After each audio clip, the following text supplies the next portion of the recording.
Bien avant l'avènement des États modernes, la fiscalité en Afrique reposait sur des logiques propres aux structures politiques et sociales des royaumes traditionnels.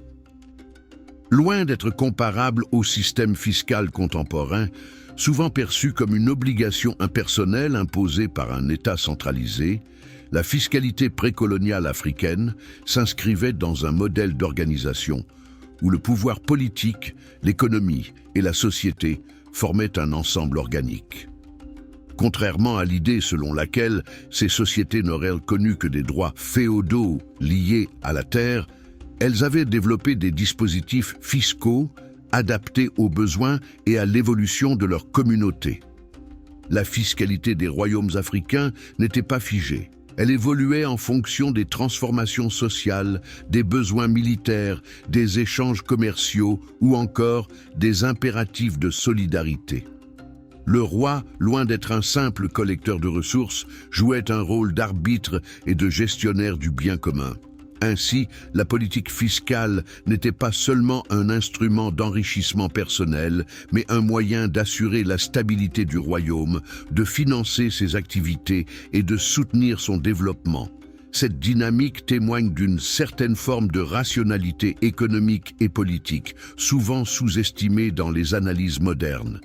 L'essentiel des produits fiscaux était destiné au développement du royaume. Qu'il s'agisse de financer des expéditions militaires, de soutenir l'artisanat local, de favoriser les échanges entre régions ou encore d'assurer les cérémonies religieuses et les rites liés à la légitimité du pouvoir, les ressources collectées étaient réinvesties dans la communauté. Cette circulation des biens et des richesses renforçait le lien entre le souverain et ses sujets, car l'impôt prenait un sens collectif. Contribuer au trésor royal revenait à renforcer la prospérité du royaume et par conséquent, celle des individus qui en faisaient partie. La prospérité du royaume constituait ainsi la base principale du système fiscal. La richesse collective était perçue comme garante de la sécurité, de la cohésion sociale et de l'expansion territoriale.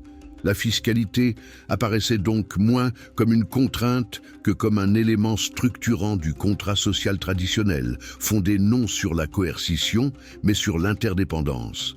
En définitive, la fiscalité pré-étatique africaine révèle une conception du prélèvement fondée sur la participation communautaire et le souci du bien-être collectif. Cette perspective invite à repenser les fondements de la fiscalité moderne, parfois déconnecté des attentes sociales, en rappelant qu'un système fiscal légitime doit toujours s'appuyer sur la prospérité partagée et l'adhésion des citoyens.